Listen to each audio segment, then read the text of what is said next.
Next panel is dedicated to building legal framework before building actual wind farms, the Estonian and Latvian offshore case.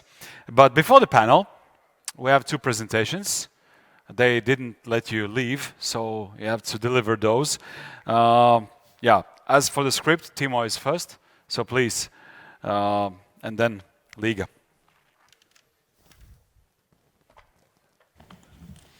Yeah, it seems that you can't get rid of me that easily, so you have to listen what I have to say about Estonian offshore developments. And I'm sure it is interesting. Do I have the slides?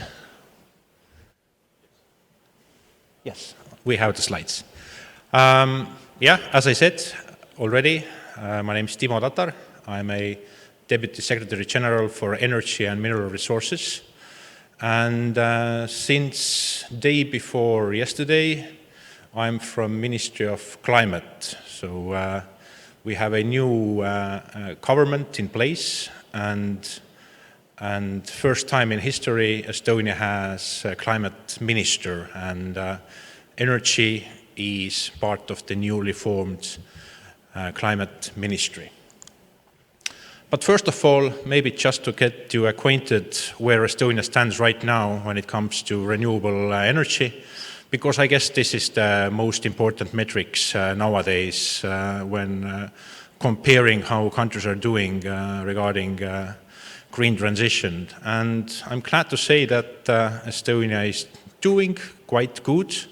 So the general share of renewable energy is 38%. And with that, we are position number 4 among EU member states, politely behind Latvia, but clearly we will catch up soon. So that's our intention. And over there, you can also see where our renewable energy comes today. We have pretty much solved the green transition in heating and cooling sector, and we have still a lot of catching up to do when it comes to renewable electricity, where right now only 1/3 roughly is coming from renewable sources. But this is what we intend to change really soon. Our last government set Estonia quite ambitious, or actually very ambitious, target for 2030. We intend to reach 100% renewable electricity target by 2030, which doesn't mean that by 2030 we will phase out the fossil fuels. This indicator only shows what is our ambition, our appetite when it comes to new renewable electricity. So the appetite is that our renewable electricity generation by 2030 meets or matches our annual electricity consumption. And of course, this means that our general renewable energy target will be also among the highest among EU member states, 65%. And clearly, while doing this green transition in energy sector, we are also keeping an eye on energy efficiency. The smarter we use the energy, the easier it is for us to meet our targets. So this is another pillar. And of course, the third pillar is that we are not compromising when it comes to energy security and security supply. As I mentioned, we are keeping also an eye and keep on track for the situation when there is no renewable energy available, then we have to have solutions available there as well. So those are the 3 pillars we are keeping an eye. And when it comes to this roadmap to 100, then clearly for Estonia, the biggest player here is wind. As I said, first onshore wind, but I hope pretty soon also offshore wind. So, and eventually this mix or recipe of 100% renewable electricity in our case will be largely onshore wind, solar, biomass, but hopefully also already some offshore wind at the end of ongoing decade. So roughly, we need roughly 2,000 megawatts of onshore wind or 1,000 500 megawatts of offshore wind. And reality, we need both. We need combination of everything. And now let's zoom into our offshore potential. Last year, Estonia approved its maritime spatial planning, roughly a year ago, and we have dedicated quite a significant areas in Estonian waters for offshore developments. It is roughly 2,500 kilometers, which seems a lot, but actually is only 6% of Estonian waters. So I think a good balance is found there. So, and the plan is really to work hard to make this 2,500 square kilometers a really attractive place for new offshore wind developments. There are already some projects ongoing. There are 3 projects which are quite well advanced already. They are doing environmental impact assessments.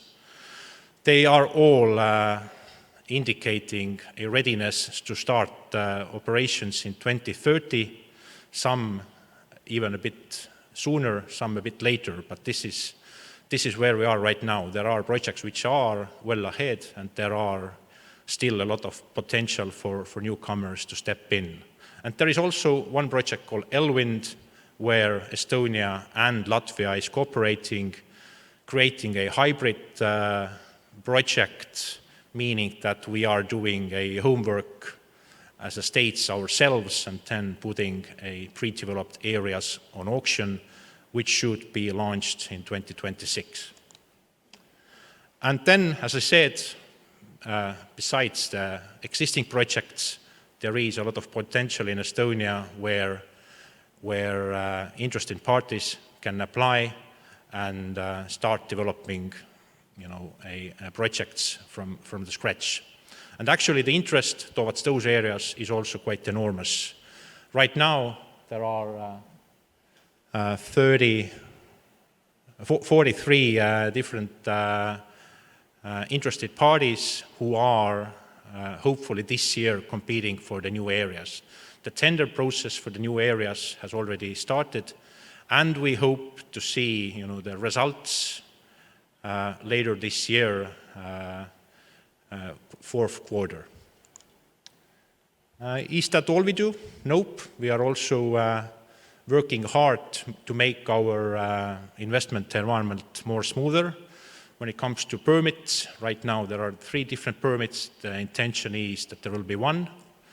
Hopefully this will help us to cut down also the time the developers need to develop their projects. So right now it is 5 to 7 years, sometimes even longer. So the intention here is to really cut the time short, cut the red tape, really have the permitting done in 2 to 3 years. So this is what we are working in the ministry right now to come up with that package.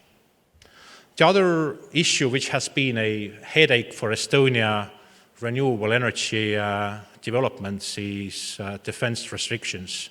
I think this audience do not need explanation what are those defense-related restrictions, but it means that it was for a long time that only 15% of Estonian territory was open for erecting wind farms.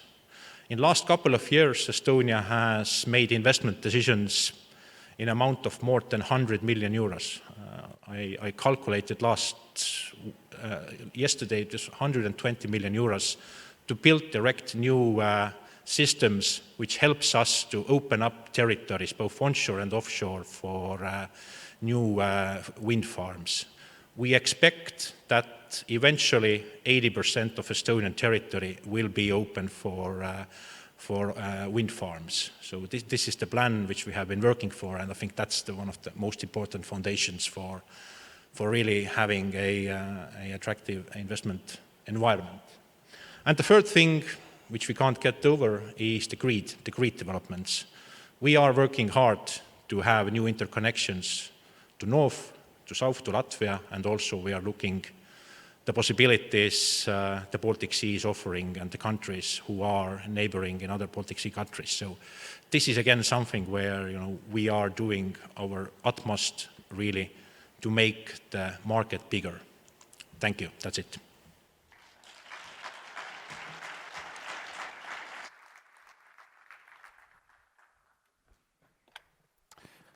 Thank you, Timo. And now we will hear a presentation about offshore regulation here in Latvia, delivered by Liga Kurevska from Ministry of Climate and Energy here in Latvia.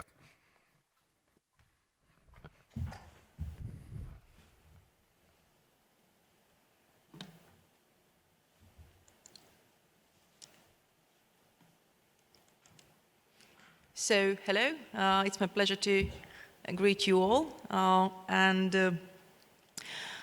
Let me start by introducing where we are at the moment. So, as it has been said many times today already, in Latvia and Estonia and Lithuania, there is huge amount of potential for offshore wind. And the existing regulation at the moment was fit for purpose for different interest context. So when the reality hit and we moved away from state aid primarily driven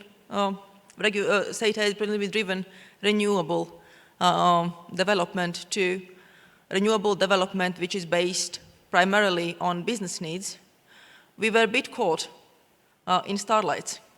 And we understood that we have to do a lot, and we were a bit looking for the correct way how to pursue. But whenever you feel confused or whenever you feel that you lack direction, the first step you need to do, you have to set targets and objectives. You have to understand what you want to achieve with the regulation, what you want to achieve in this industry. So that's exactly what we did. We set 3 main targets from Latvian regulation or Latvian policy making that we hope to achieve by the energy production regulation and policy. First of those is that we want to be energy independent country and we want to be energy exporting country. When we discuss that offshore plays significant role regarding energy export, what we mean is that at the moment Latvia already has 70 to, at some years, even 100% of consumption coverage.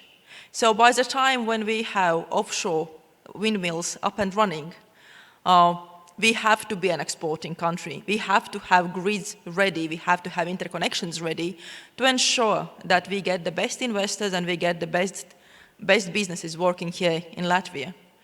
So that's regarding the first point. Second point, we have to have efficient use of our infrastructure. And that means that we have to understand where we invest, what is invested, which investments are covered by socializing, which investments have to be paid by developers. We have to understand what is the best regulation to allocate scarce resource, particularly in times when there is surge in demand. And thirdly, we believe in market economy and price signals. We believe that even when the markets are quite volatile, and that's something Timo touched upon in the previous section, that allows us to create new market opportunities. And while there is place for fixed contracts, for fixed price contracts, particularly based on portfolios, there's also opportunities for those which are willing to play the lottery with the next day's price. So, similarly to the Timo's slides, also we have to-do list. And unfortunately, our to-do list, on not even to-do list, but work in progress, and what we are currently pursuing, it's quite huge. And again, we can put this all in the three main boxes. We have tasks we are doing to promote and ensure that Latvia can be energy independent and we can be an exporting country. Primarily, we have to work on new interconnections. We have to open up the state-owned resources, both onshore and offshore. And we have to be able to ensure national interest protection, as unfortunately we live in the geopolitical context where we are. Secondly, when we look at grid efficiency or grid use efficiency, again, 3 main points. We have to look at permitting and grid connection rules. Again, we have to reduce bureaucracy, we have to simplify the process and make it more available. Otherwise, we risk at having delayed developments and business opportunities lost. Secondly, we have to look at the commissioning regulation, which is currently not in place in Latvia, but we have to at least have general direction where we're moving in all types of technologies to ensure that investors, when they come to our country, that they understand what they have to take into account and what they have to be ready for. And thirdly, we have to understand this 10-year development plan and tariff plan, because when the country is mostly importing and all generation resources are used to supply the society it lives in, you will have one type of tariff regulation. When there is export opportunities, you have to look at tariff regulation, whether that still fits. And in the third section, so market prices and market economy and price signals, a topic we already touched upon the first topic. So we have to understand that we have sufficient dispatchable loads, and that relates to working with European Commission and understanding what are the most correct regulation and what is fit for purpose in our particular case. Secondly, we have to look how can we incentivize accumulation as a business solution, as well as what are the right regulation for curtailments. And thirdly, we have to understand what is the best way how to ensure contributions to local communities. Again, all these 9 aspects that are in front of you is something we've been working on, and they are in different types of progress. Some of the points, particularly regarding onshore opening up state-owned lands, is in quite final stages regarding regulation. Other points, for example, interconnections, are at the beginning of a discussion, so sort of we're stepping the first steps towards the goal. But every single one of them is a topic we are currently working on. And just to give you a peace of mind, we understand that we are in a fast-moving world, and we are chasing the reality. So we do not expect that by the time the markets are opened, we have everything of this perfectly designed and perfectly ready. But we have to have an idea, and we have to be able to give our investors a very clear direction and very clear criteria of what to expect when you come and work in our country. And lastly, on the approach we are going to take regarding offshore wind development. So as there is already indicated, this is a preliminary concept. And we're looking at 2 types of development paths. One, where the government or state takes care of the research, and the second, when the research is done by the company entering the market. In all 3 cases, similarly to what we envisioned for the onshore wind, we have 3 stages of development: research phase, development or building phase, and then the production phase. And in each of those, we expect to have a license fee, and we expect to award the concrete territories by the means of a tendering or auction procedure. That's a very quick introduction of where we are and where we're moving. Thank you very much for your attention.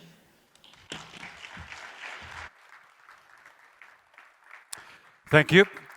By the way, I'm giving you 2 sets of cards each.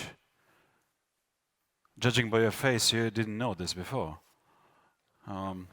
Well, the system is, they have red card and a yellow card, so they will closely listen. So no leaving this room. They will closely listening to panelists, and at any moment you have a comment or question, you raise a yellow card. You hear me now? Yes? Yes? Yeah, you put down your phones. Yes, that's the way it works. So yellow card is whenever you have a question or comment. Red card, you raise high the red card if you hear some nonsense that would never work in Latvia or Estonia, okay? That's okay. Yeah, exactly. This never work. Yeah, the system. I've never seen this in conferences, by the way. I mean, you have a really innovative, interactive approach here. All right, our next panel, again, moderated by Reinis Aboltiņš from Public Utilities Commission, the place he works 7 days a week. 8 days. Where is it? You can do this. Yes, yes, yes. That's the way we do here. All right. So, panelists, Paul Koldevin from the company RWE Renewables. He is Executive Vice President for Offshore Development in Nordics, Poland and Baltics. Hi, Paul. Good to meet you. Juris Antoš, member of the board in Enefit Green Latvia. This is mine, but you can sit over there. Juri. René Tammist, member of the board Utilitas. Mette Kramer-Buch, Chief Advisor in Danish Energy Agency. And Armen Artvig, member of the management board at Orlen Group. Armen, once again. Yep, sorry. Yep. Oskars, thank you for introducing this great panel again. Well, panel number 2. So we do go slightly deeper into the nitty-gritty of regulatory affairs and what these barriers that Liga generally referred to are about. So the big question, of course, is the regulatory framework for offshore wind development in the Baltic states sufficient? What should we be looking at?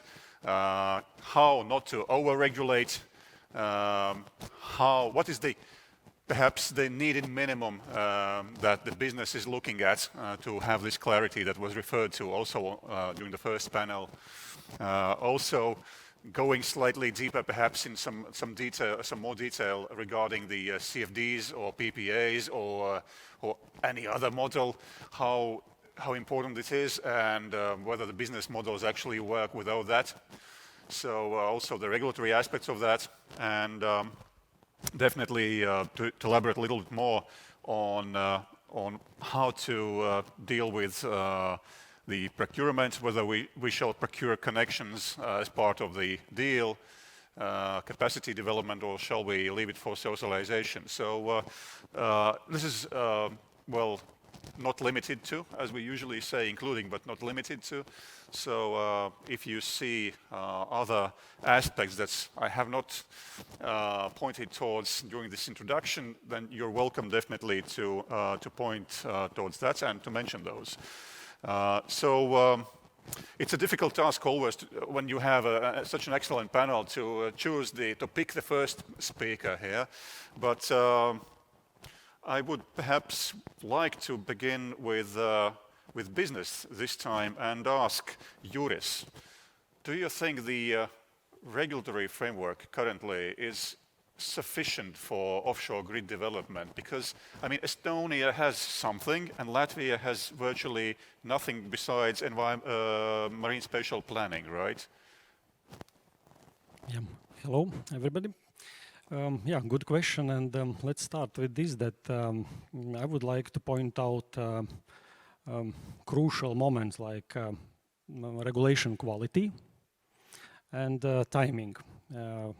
Announced in Lithuania the already auction, and soon industry around the Baltic Sea will see the outcome of the auction, the real outcome, yeah, the real quality of the harvest, let's say like this.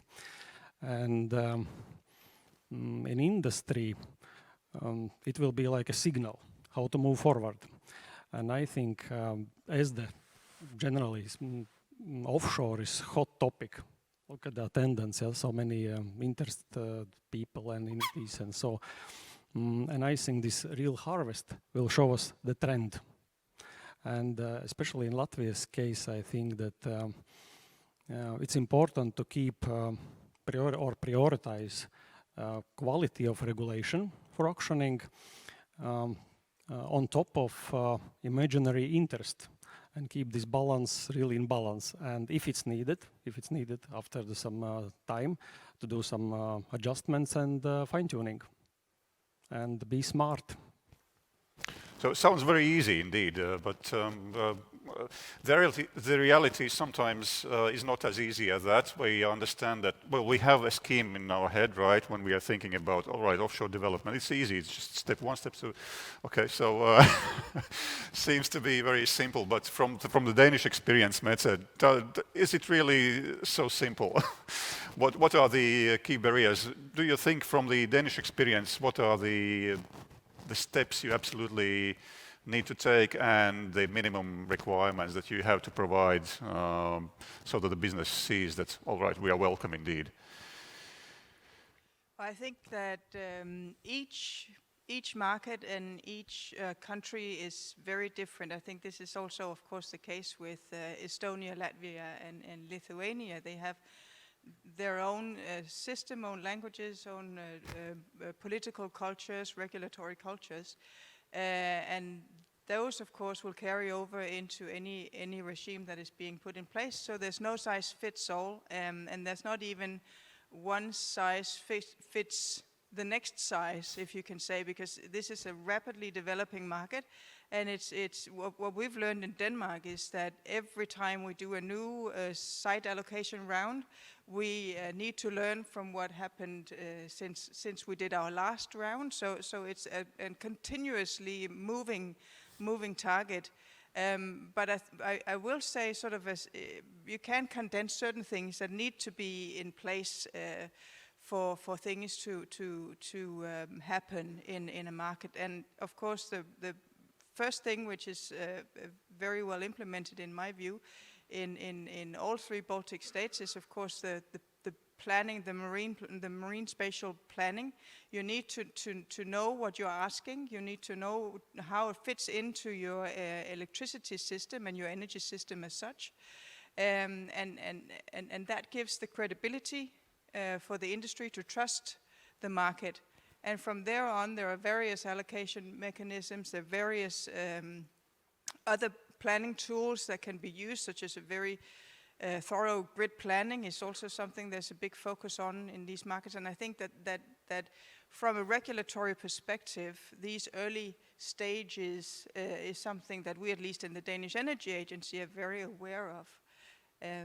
I could talk for hours about this, but I think maybe I could come back to some other points later. Oh, thank you for this initial comment, at least. Well, Paul, from the business point of view, well, do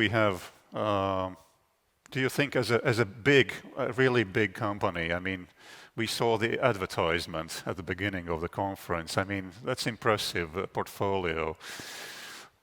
The market in the Baltic states is relatively small, right? It's smallish. What really drives you here? There's no regulatory framework still. I mean, elaborate regulatory framework. No, but it's tempting to start basically from let's say a more overall picture of what's going on in the Nordics, in the Baltic Sea, and beyond. And you know, obviously we're now engaged in. Well, we are engaged in Denmark. We are engaged in Norway. We are engaged in Poland, Sweden, and basically all the three Baltic states. We have a certain interest in. My starting point in this kind of discussion is and kind of the observation I made over the last year on these matters is that, you know, we are, well, the industry is moving ahead. It's moving into a new phase, I would say. And at the other hand, the regulators and the policymakers are trying to catch up. And one of the contexts, and I think it's a bit important to state also in this setting, is of course that the promise of offshore wind is still there, but of course the cost level and the supply chain is in a different space now compared to before. So I think it is a framing condition for all the discussions that we are having. You know, what is actually possible to do? What are the cost levels that we see, and so on and so forth. In a way, we are resetting a bit the business, and I think referring to what's going on in Denmark, and Mette knows this very well, that you know the previous tenders were more or less fully merchant, meaning that it was very well, this was left up to us to monetize the asset. That's kind of the basics there. On the other hand, I think one of the key points from Denmark has been that it is a setting where you come to an asset which is also very well developed, in the sense the marine spatial plan, the environmental investigations that are needed, all of this is kind of ready to go. But the investors' risk in terms of how to make money out of the asset is still there. When I look at Denmark, I also look at, say, Norway, which is also now moving towards a tender round. There is a certain catch-up from the policymakers and also from the regulator in terms of what is actually needed to get the new projects ahead. And in Norway, there is now it is a two-sided CFD, which also Giles pointed to earlier, that is a good mechanism. We have some concerns there. So I think, overall the business is in a slightly different place now compared to before. Looking at the 3 Baltic states, and let's just have that on a sort of on a headline level. Of course, the internal markets in the 3 Baltic states are not. It's not super significant if you put it in this phrase. Timo pointed to the need in Estonia to be around what was it, 1.5 giga developed, one asset in our book, and I think that's also kind of where we are coming from in terms of our assessment of the markets. That there will be a business case for one initial asset, which also needs to be or could be connected and delivering into the 3 markets. But the next step and the further potential is with export and with transmission capacity, which then goes into the kind of the key point in this discussion, I think, for the 3 Baltic states and also for Latvia specifically. There is a need for a further clarity in terms of what is going on in the grid, what is possible to connect, and also what are the plans for further transmission capacity. And again, our colleague from Latvia pointed to kind of the grid development plans as one prerequisite, and obviously to have this one detailed out in sufficient level, that's a key ask, I would say, from us, that we know what's coming, we know what we will be able to connect, and then certainly we would be interested, and we would absolutely also support any initiatives that goes towards interconnectors towards, say, Sweden or Poland or Denmark, for that matter. So we basically cannot be looking just at the the legal aspects. They have to be in both legal and practical aspects in place. You mentioned the infrastructure and, of course, the minimum regulatory requirements. But if I may, thank you for this initial comment, and then pass the mic over to René. René, well, I know that Utilitas has been successful in installing wind farms on land, of course. So there's also one in Latvia now. Which is good. It was a long-awaited development, because for many years we didn't have any additions to the wind power capacity. But of course now we are sitting in a conference speaking about offshore grid. So right, in terms of regulation regarding the onshore wind development, there's plenty of things regarding to construction rules, etc. But regarding offshore, I mean, when looking at a situation where you have no specific regulatory framework for offshore wind development, do you still see it as a very prospective business and well, clear enough, or at least a clear pathway towards actually getting those gigawatts out there in the sea? Is it still, I mean, lucrative enough? Good morning. Indeed, it's very good, Reinis, that you referred to our onshore wind park in Dargale, which was first onshore wind park after many years, I guess more than 10 years in Latvia. Similar gap was actually also in Estonia for more than 10 years. Now we are constructing one project nearby Latvian border. onshore or offshore wind parks, this is not something that is guaranteed. It's not something that will happen by magic. So there's really a need to do a lot of work in order to realize these investments. First, from the regulatory point of view, that the right regulatory framework is there that really enables these investments, be it from maritime spatial planning. Indeed, in established markets, what we see is there's been lots of investigation done already prior the sites are auctioned off. We know that this is not the case in Estonia and Latvia. So a lot of work still needs to be done by the developers even after the sites are auctioned off. Grid, something that still needs to be planned forward. There's not really a good regulatory framework still in place that would make the offshore projects bankable, in a sense that the TSOs in both in Latvia and Estonia have not set in stone such regulatory framework that really makes sure that when offshore wind parks are there, then they can be connected as well. So this is still a missing piece of the puzzle. And rightly pointed out also the de-risking the investments. So that's something that is also missing here.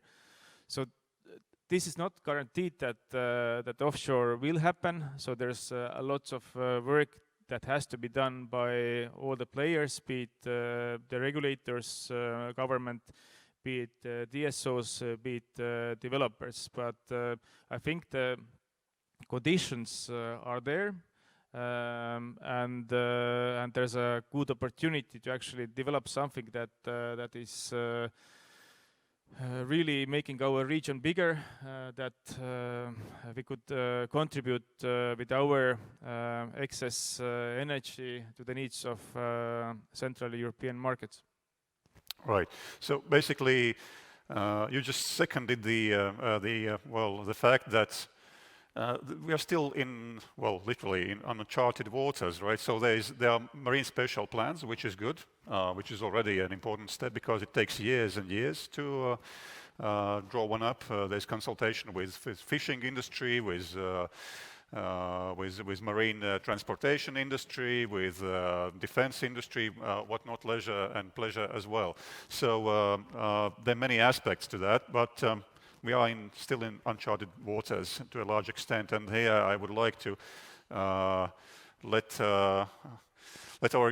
Armen from Orlen also chip in. Right, we are in these uncharted waters, and judging from what I've heard during the initial introductory speeches from Timo and Liga, it might, it looks like there might be some quite big upfront costs to the companies without really certainly for sure knowing what is going to be the result, right? So, and you can interrupt me if I'm wrong there, you can raise your red card there, but Orlen, all right, I know you're extremely active in Poland and you have big plans for the Baltic Sea and offshore wind as well, but I mean the Baltic states. Do you see the potential here and whether the regulatory situation is good enough for you? Yes, thank you very much and good morning. It's very interesting to discuss the legal framework for the Baltic countries and offshore wind, since we've just done this job in Poland, so we have very fresh experiences. It took around 4 years in Poland, starting 2019, to establish the legal framework. And answering the question, yes, we see the enormous potential for both offshore and onshore in the Baltic states. That is obvious. And since we are also the most advanced company in terms of the offshore wind farm on the Polish Baltic Sea part, we see the potential of the whole Orlen group. I have to remind that we've just merged with Lotos and PG&G, forming the largest company in Central Eastern Europe, especially in terms of energy.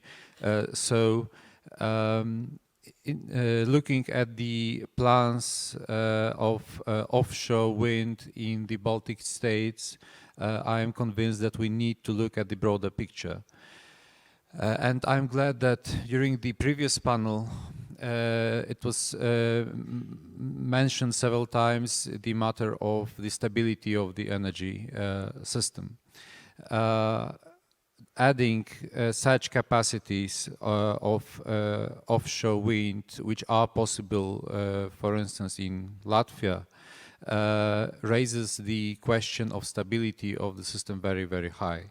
I do agree that for Latvia, one of the best options is to export energy, but still, the question of stability of the Baltic states' energy system remains, and we must think about utilizing the power both in the Baltic states and in the surrounding countries. For this big challenge, the Orlen Group has its own answer. First, we need to remember about the Mažeikiai refinery, which is the largest energy consumer in Lithuania. And secondly, Orlen Group refineries and plants in Poland, which are the largest power consumer in Poland. Also, in the Czech Republic, with 2 refineries, we are one of the largest energy consumers. Adding to this, the upcoming hydrogen revolution, green hydrogen revolution, also adding the green ammonia plants, which also are included in the Orlen's strategy. We believe that there is a huge potential of utilizing the excess energy, offshore energy, both domestically in the Baltic states and in Poland and also in the Czech Republic. I think that we'll discuss further the grid and the models of public support. As for now, just this remark that we have to remember about the broader picture, not only the wind farm itself, not only the grid itself, not only the legal framework itself, but the whole energy system. Thank you. Oh, thank you, Arman. Well, I mean, we've been through the first round, the introductory round, so the interesting thing just begins now. Right, so, and anyone of you could answer first, could be the first one to answer. CFDs or PPAs or something else? What is I mean, right, I mean, PPAs were... All of the above. All of the above. No, I think, you know, when the CFDs are well functioning, it's a good principle. The industry knows how this is going to work. I guess the comeback question here is more, you know, what would be the ambitions from the respective governments in terms of what they would allow for? Because I think this is kind of this is the real dialogue. So CFDs, good, but what would be the ambition level? What would be doable politically in the 3 Baltic states? So regardless, so whatever comes, I mean, yes or no? Well, whatever comes is not precisely like this, because obviously we do have a long standing experience now also with establishing PPAs, and PPAs are working well for certain projects, but you need to be realistic, and I think that's kind of the context of the well, for the 3 small markets like the Baltic states, adding well, say 5 to 7 terawatt hours to the market, it's going to be let's say a discussion. All right, yeah, let's leave it with this at the moment being. Rene. Yes, it's intense discussion also in Estonia on this subject. From what we see from the European market is that there's a number of established markets that use CFDs in order to attract investments into offshore wind sector. So we know that more than 10 gigawatts of CFD tenders annually are put into auction. And we know also the constraints in the supply chain. So Baltic states, where there are no experiences with offshore wind parks, are competing in a way with established markets where there's huge investments, huge experience, CFD frameworks in place, legal frameworks in place, TSO legal obligations in place. So we really have to do something here to make our projects, especially the first phase projects, attractive. And I think it's a cooperative effort between all the counterparties, be it legislators, officials, developers, TSOs, to make it really work. So in this case, I would advocate CFDs because they are established, there's long experience, and we also see how much actually government budgets have benefited over the last years from these two-sided CFDs. Also, what happened last year was that European energy markets took a big hit, so there were many government interventions into the markets, also margin calls where the governments actually had to step in as guarantors or providers of liquidity into the market, otherwise the entire market would have collapsed. So there's lots of insecurity at the moment towards fully merchant or PPAs, but definitely in more established markets we see a shift more towards PPAs and probably a combination of CFDs and PPAs. But in our case, in Estonia, Latvia, but also Lithuania, I would advocate CFDs, especially for the first round of projects. I know that in Estonia there's some thinking at the political level being done, so there's discussion ongoing. In Latvia this is still not the case, but perhaps this is something that needs to be happen here as well. Thank you. Thank you, Armen. You can build on that. For me, the answer PPA or CFD is very simple. Let the market decide. For instance, in Poland, for the first phase, it has been adopted the CFD model with fixed price. For the second phase, CFD model with auction set price. But we can easily imagine the circumstances where the PPA would be the best fit model to support the certain investment. So I believe that the regulatory authorities should be open on both models and should test the market, I would say, whether this or this model would be more convenient to boost the development of onshore and offshore, especially offshore wind farms. Right. So in a way, it implies indirectly that the government or the state let's say, the state should be reacting to what market basically says is best for business, right? But let's just leave it. Liga, go ahead. A mic to Liga, please. Can you try? Yeah, thanks. From policymakers' point of view, when we look at regulated services and electricity production as well as trade and distribution and transmission tends to be regulated services, some level of socialization is always in place. Though I have a question, if we somewhat agree that big part of offshore wind development in the Baltics might produce excess energy and should be directed towards export, obviously taking into account the security of supply and market forces and the cheapest wins. But in general, from technical point of view, we will be at the moment where we are exporting electricity.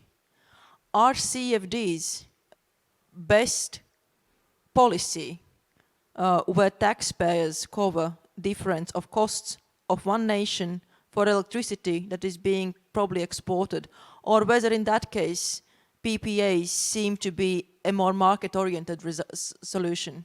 Thank you. And René, go ahead. Very good question.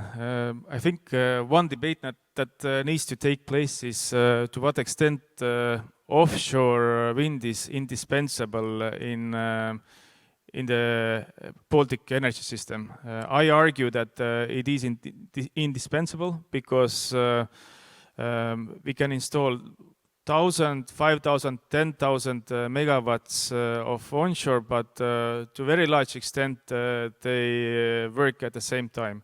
So there's a cubic dependence between wind speeds and power output. So we see very well in our modeling with onshore and offshore in the Estonian system with our actual wind measurements that at the same time there's a huge difference between what our onshore wind parks would produce and in comparison with offshore. So if we don't have offshore in the system, so we need to replace it with something, be it storage, peaking plants or some other solutions. So I first argue that there's a need for offshore in our energy system, and for that definitely I would argue that CFDs are right instruments. On the second point, so we need to export something. Why not electricity? So I wouldn't look at two-sided CFDs as a subsidy. It's a de-risking instrument. We see that actually governments have earned more from putting these schemes in place than they've actually paid out. And it's a way how actually governments have earned and de-risked many of the investments. So this is something that the Baltic states could export. That's one thing. But the other is also actually to promote the energy consumption internally. We know that our industrial consumption in the Baltic states is 5 times less per capita than compared to Finland or Sweden. So there's a huge potential for developing energy-intensive industries in the Baltic states, and for that actually also different players have to act together, and in order to this to happen, there's also need to have cheap electricity.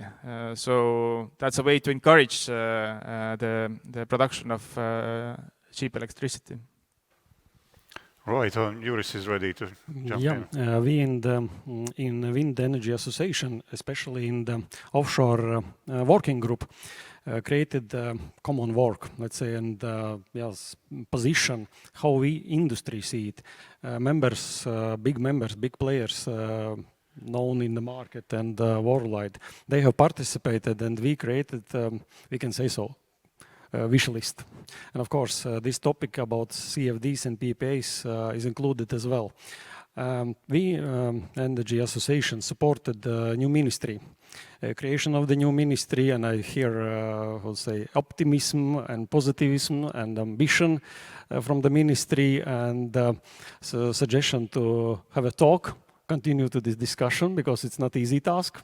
And could be that mentioned as by Mette, that not one size fits all, and continue discussion and industry will be heard, then it's positive, and we have something to say, let's say like this as well, because the members are big ones, the players with experience, with worldwide knowledge. Thank you. Thank you, Juris. We have 5.5 minutes roughly, and I want to accommodate comments from two people and ask a question there. So Timo has a comment, obviously, and I'll have a question for Mette to comment. Yes, I really liked what Rene said about, first of all, using the renewable energy, domestically, really to boost our industry and really make our region a location for new industries who would export something more valuable, because clearly if you're talking about exporting of renewable electricity, then let's be honest, most likely this rather cheap electricity which we would export. So it is also good, but I think best is if we could make use of the cheap resource to create here something more valuable and export that. So I think that is definitely something which we should pursue altogether. And then just a comment about this. I don't want this discussion to become sort of onshore versus offshore discussion. So I really think that we need both. But again, if we simplify it too much, then we leave out the solar. But if you add solar to onshore, then most likely you will get utilization rate, which is somewhat close to offshore. So just to make that argument as well. Thanks. Right, you are, Timo. I think it's not a winner takes it all. I mean, game. It's not zero-sum game. Definitely, it's the multiple stakeholders who can definitely win and use the opportunity to win from the process. I know, Armen, you have immediate comment to Timo's, and then I have a question to Mette. If I may give a short comment, very good remark. I agree 100%. This region has a huge potential not only to export cheap renewable energy, but also to produce not only the mentioned green hydrogen or green ammonia, but also to be one of the key producers for the region for synthetic fuels, which has its special role, as we know, especially since 2035, as the only allowed fuel to fuel the traditional engines. And with such excessive amount of renewable power, I would say it's a perfect location to produce synthetic fuel as well. Thank you. Very relevant points, in fact. But there is another one very important point here, and I actually discussed this with Mette when we had a preparatory call. Decentralized or centralized approach to offshore wind development, and I think it's a very valid, because there are mixed messages currently.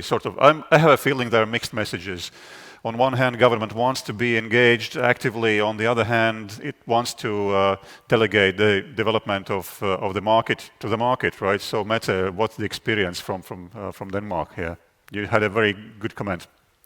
Yes, thank you. And it actually ties very well in with the discussion going on here today, because one thing we learned when we were a less mature market than what we are now is that this type of debate is extremely important for getting the parameters of allocation right.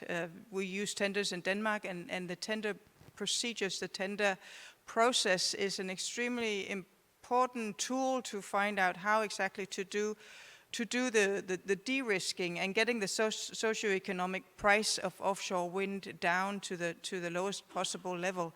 CFD is one way of de-risking. The state takes the price risk of the product to a different extent than what would be the case if there was no CFD.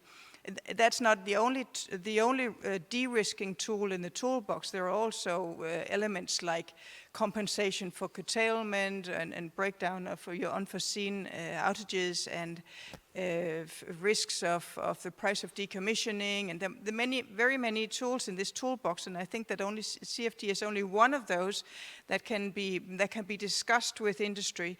And now I'm getting to the point I wanted to make. The point is that these sorts of conferences are, of course, an interesting place to debate these things.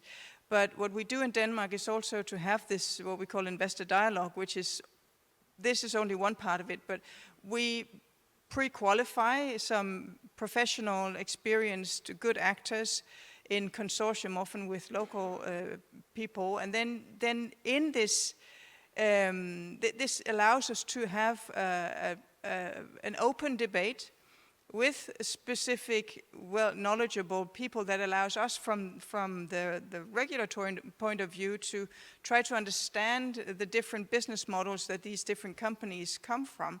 We get to understand their world, and they also get to understand our the way that we need to handle the political wishes. And getting that balance right and getting the socioeconomic price down has been very useful for Denmark as a very small market. We have the same issues as Estonia, Latvia, and Lithuania because we're very small. We don't have the large pipeline, and now we're getting it, but we didn't used to have that, and we worked in a high price scenario. So getting to that question, Denmark has developed, we also mentioned this before, we have in Denmark a very elaborate way of tendering offshore wind, which is probably too elaborate for a new market of small size. We developed this because we spent a lot of time doing this de-risking exercises. There are different needs now. And as was also mentioned earlier in the previous panel, that you need to look at what is the market, what are the current situation, and find your way through that and getting that country-specific balance right. So evaluating what is the right model for your own country. How heavy should it be? How much can you actually leave to experienced investors rather than, as we have done in Denmark, do everything ourselves to de-risk? That's an extremely interesting discussion, and I think that's what's happening right now as I see it in Estonia, Latvia, and Lithuania. And just one final, if I yes, may. Go ahead. We have between Denmark, Estonia, Latvia and Lithuania signed a letter of intent that we will work together because we're all small countries. We can all get something out of working because we share the same sea, some of the same challenges, the same pipeline, the same supply chain, and working together, sharing experiences is extremely useful for us.